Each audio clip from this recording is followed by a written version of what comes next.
Hey, John Reddy here with Ready Guide Service. I'm up on Roosevelt Lake. Came up for a couple days. I'm on day 2 and had a really good day fishing again. Got out just a little bit earlier than day 1 and got into fish pretty much all day. As you can see, the bridge right by Roosevelt Dam is behind me. Came up for a couple days on Memorial Day weekend.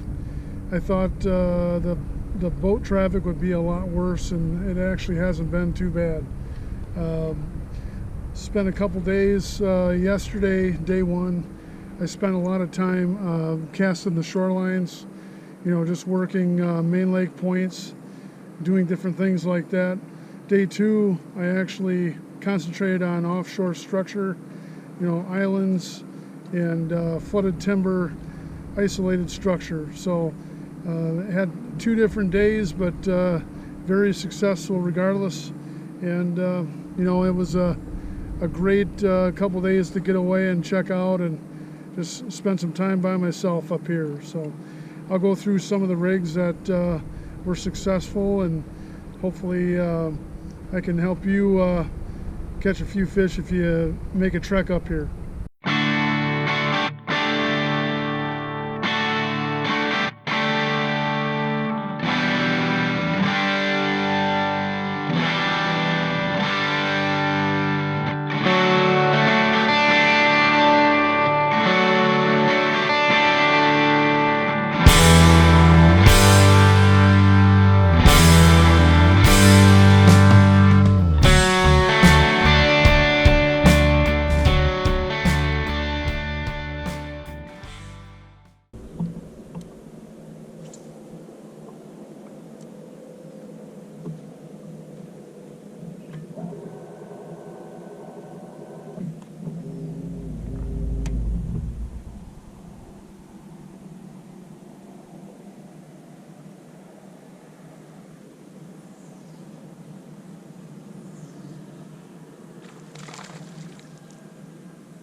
Well, day 1, I concentrated on, pounding the shorelines, working a lot of main lake points.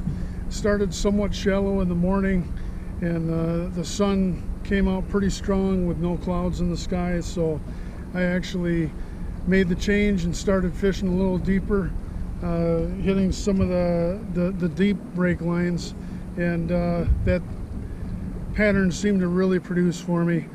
All day, casting Texas rig, creature baits, and shaky head with, finesse worms on them. Drop shot is by far has accounted for a lot of my bites, a lot of my fish caught the last few days. The water clarity up here is is at least 20 feet in some parts of the lake, especially the southern part of the lake.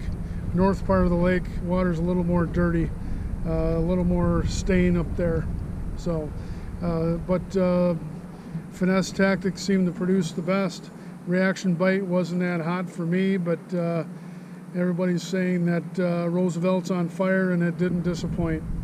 What's been working on my drop shot this morning is 13 Fishing's vertical minnow. We have Magic Dragon, kind of a green pumpkin color there, and then the sour. It's almost like a translucent watermelon red flake, but casting the isolated structure, it's been good.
Like I said this morning, I was seeing a lot of fish suspended in flooded timber, so I tried a drop shot for a while, but I think I was fishing mainly below them. I also tried a Fluke and a Cinco. I caught a couple fish on those, but what really produced was using an Underspin. This is you know, a weighted belly hook, wide gap hook with a gold blade underneath it.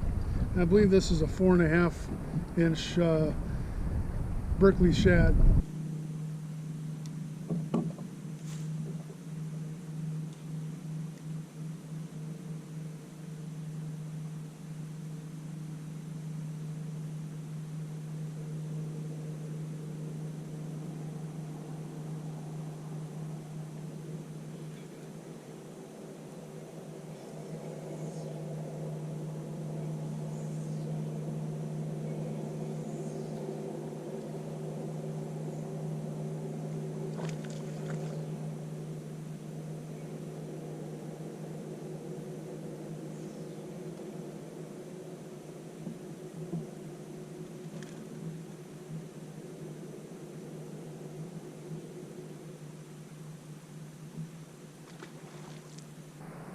Yeah, so another rig earlier in the morning when fish were a little shallower. I was fishing a weightless Fluke, and before the sun came up, I put on a green pumpkin.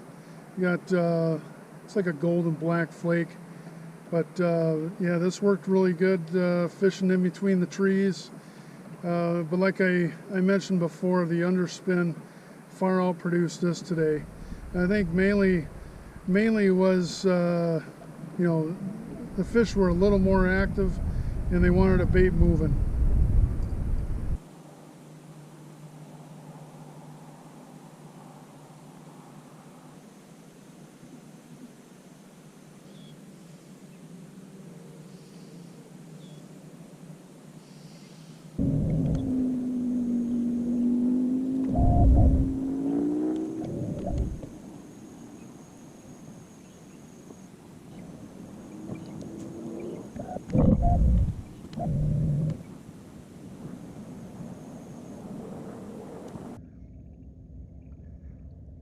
Pretty cool getting to see all the bass fry.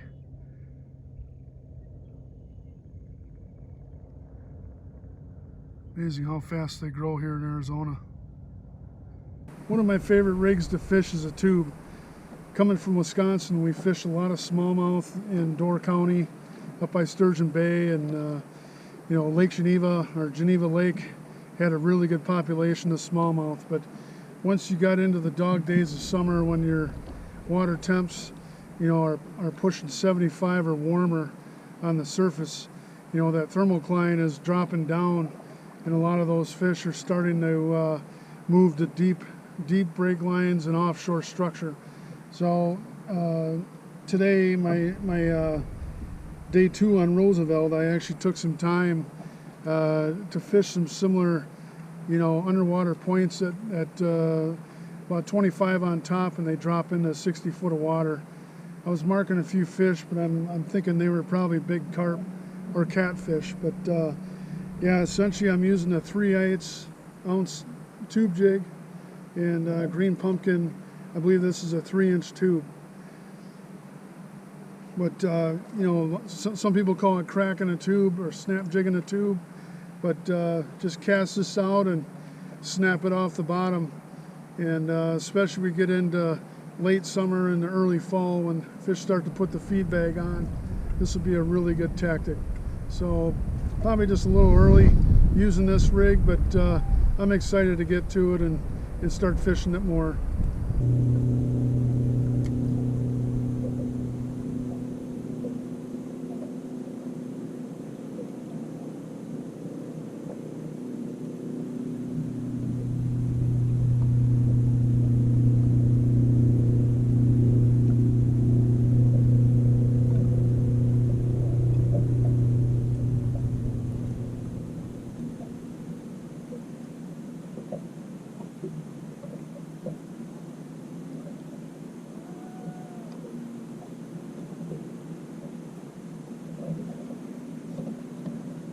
Day 2, I decided to, you know, concentrate on offshore structure. I noticed a lot of islands out here that were, you know, fairly exposed and, you know, adjacent to real deep water.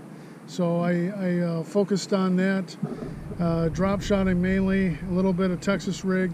The Shaky head rig worked as well, but a lot of the fish were up in the column, so they were not necessarily on the bottom.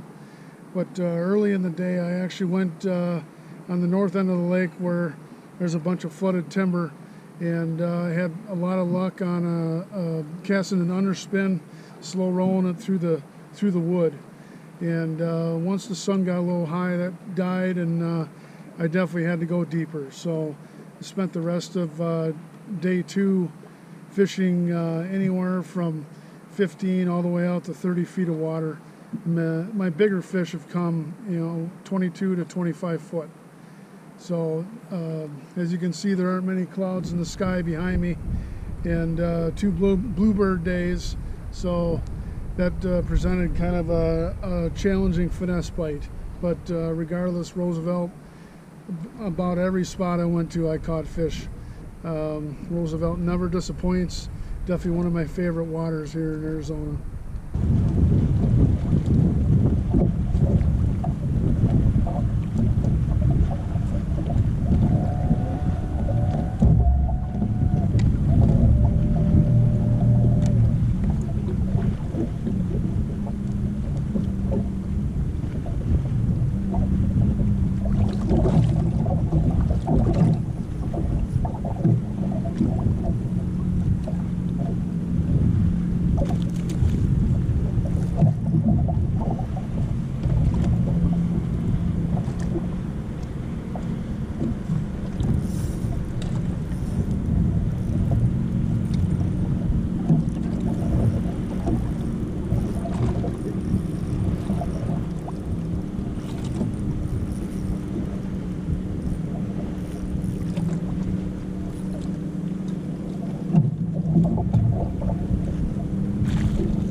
Casting to the rocky banks, and you know, kind of a mix of wood and rock.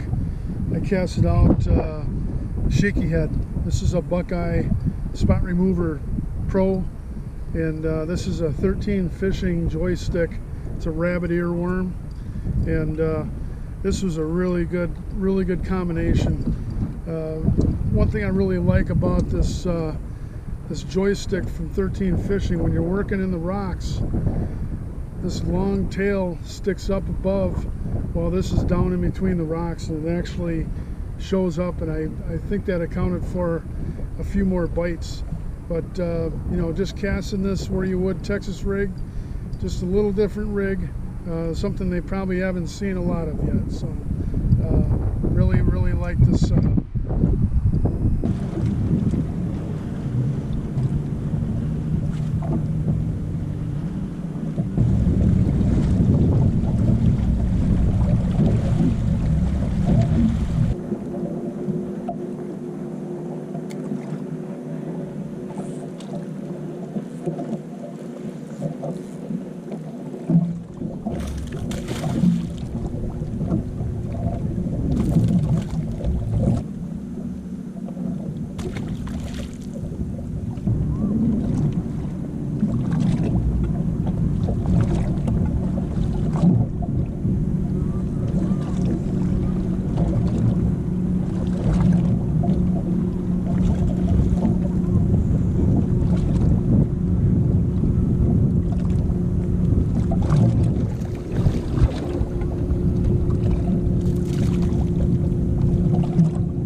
Another way to fish tubes is Texas rigging them. This is actually a Yum tube here, and I have it on an extra wide gap hook. I like this tube because the head's actually solid and it turns hollow in the middle of the body. But again, double shindo knot, you know, dragging it through a lot of structure. One thing I like to do is, you know, a lot of times I can fish this weightless around structure, but these Bullshot weights, it's like a worm weight that you can, you know, pinch onto your line. Adds a little bit of weight, especially fishing, you know, timber on day 2 here in Roosevelt. You know, some of that timber was in 20-25 feet of water, so gives it just a little faster fall. But you know, I miss skipping docks back in Wisconsin. I didn't realize how lucky I was when I had all those docks to skip on our home lake in southeast Wisconsin. So not much to skip here, but we got plenty of timber, a lot of structure to flip to and pitch to. So.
I wanted to talk about knots a little bit.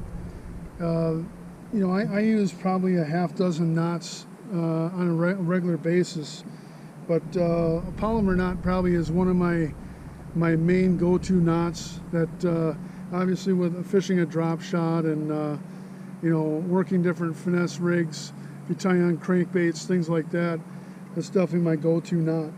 But I've noticed here in Arizona, fishing a lot of structure, a lot of rock, a lot of really abrasive bottom. I'm constantly checking my line for scars, cuts, things like that. But I've noticed I've had to retie quite a bit because even that polymer knot, as bulletproof as it is, it gets beat up quite a bit. So to combat that, you know, abrasion and knot integrity by dragging baits on the bottom. So Texas rig, you know, shaky heads, you know, Carolina rigs, anything where you're dragging it on the bottom. I've found a double shindo knot but some people call it the G-Man knot. Gerald Swindle has a really good video out there about the double shindo. It sounds like he used it on the farm. I know we used a lot of knots on the farm, but this is definitely a new one to me. But you can see I have it tied on my tube jig here. It looks almost like a it's about a bunch of knots on top of itself, but you can see there's 3 tag ends. So I'll actually do a video and run through how to tie this knot. But so far, this has held up very good, and I'm getting a lot more casts before I have to retie. I obviously want to keep looking at this line up above here, especially if you're like on Roosevelt here, fishing a lot of timber. Your line's rubbing up against a lot of different abrasions, so constantly looking at that line to make sure it's not scarred up or cut up.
Some of the areas I fished today where I was marking fish hugging the bottom, I'd fish a Texas rig or, again, a shaky head with a craw. This is actually a Buckeye spot remover with a Berkley rocket craw. So you can see this is pretty damn beat up. Caught quite a few fish on this.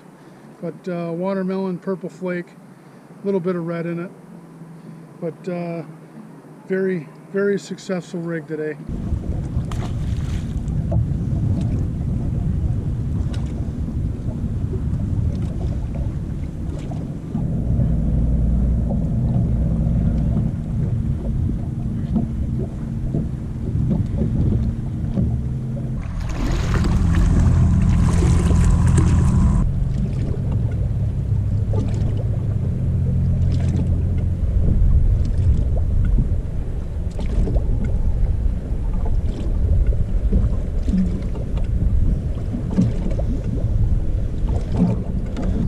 Successful Texas rig I used today was a creature bait. I guess you could say it's similar to a brush hog, but this is the Yum Critter. It's a 4-inch, and yeah, it accounted for a lot of my bites where the fish were hugging bottom, especially around wood, when even fishing a drop shot Texas rig presented challenges. So I Texas rigged quite a bit day one, you know, working it down the bank, down the hill. I also Texas rigged on day two, but day two fish were a lot deeper, but were suspended off bottom.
One of the rigs I used too when I threw just about everything at him and couldn't get a bite, but I was marking fish, I tossed out the, this is a Berkley lugworm.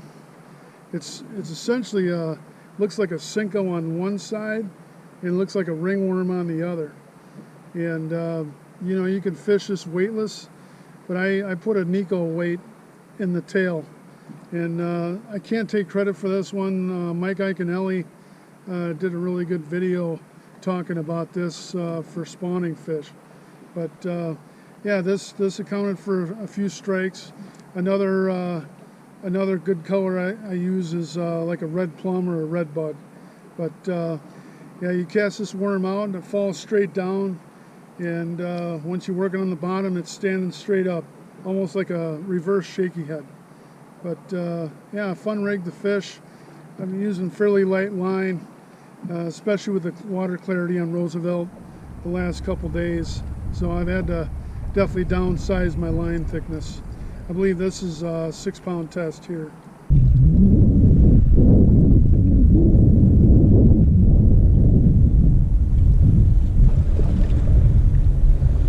So one thing I noticed when I was fishing deeper water, you know, both days here on Roosevelt, were a lot of, it looked like schools of crappie or maybe bluegill running through. So I took a break from fishing bass to seeing what those fish were. So I cast it out. This is Paddlin's Google Eye tungsten jig. I use this jig actually ice fishing up in Idaho for jumbo perch, but I bought a few of these because they fish vertically out of the boat pretty effectively. So, but I dropped this down and come to find out it was actually schoolie bass that were rolling through. So caught a few bass on this, even pinned a nice channel catfish too, but never wound up with any bluegills or crappie. Thank you for stopping by to check out my channel and this particular video that I put together. I'll have product descriptions of what I use down below in the description of the video. And as always, if you have any questions or comments, I'll leave my contact information at the end of the video, and I'll put it in the description as well. If you like what you see on my channel, please feel free to like and subscribe. But thank you for stopping by.